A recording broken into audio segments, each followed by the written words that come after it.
what has been great is, I mean, they delivered very, very fit swimmers. Not only fit looking as well, they were trained, well trained, probably more from the old aerobic style training.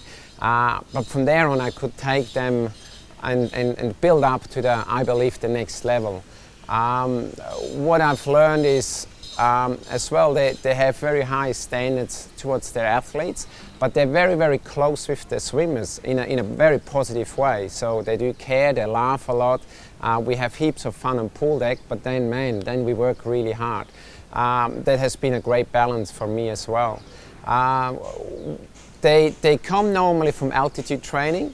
So whenever they go to other places, whether to Australia, like to Dennis Cottrell or to me here, they normally come from altitude training up to 4 weeks. So they were pretty well conditioned up there and are ready to go once they come here.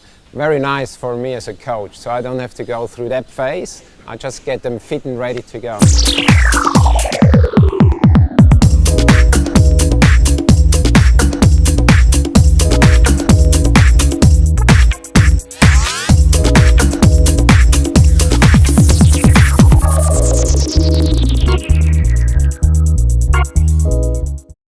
The obvious thing, the language barrier. So I work with a translator all the time, and you never know exactly what goes across.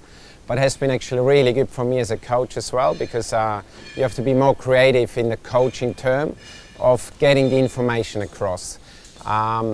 Secondly, they have been very, very hard-working athletes, which the Aussies are as well. I find they have been probably a little bit more focused on the job. Permanently, constantly, every day, twice a day, whenever they rock up, they're only here to do training, and that's across 6 weeks. So I've been impressed with that side. Generally speaking, I always work on speed. When they're fresh, I work maybe much shorter, a less volume of speed, but very fast swimming, and then we build up. The first test competition for us are the China Championships in April. So everything what we do now is probably to learn for the China Games later on in the year. So we have 2 blocks, one leading up into the National Championships, and then the second block leading into the China Games later on in the year.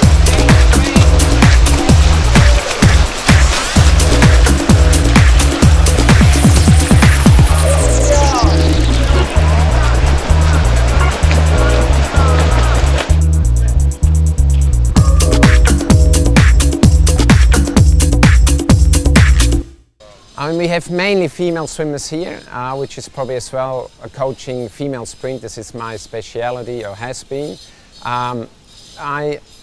Probably one thing that I would like to add more of is power and strength to these female athletes.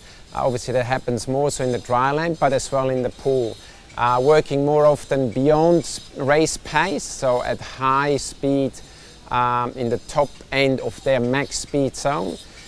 So these things, working at speed in the water and working at power and strength development in the gym, they're probably the next few important steps to take with these swimmers.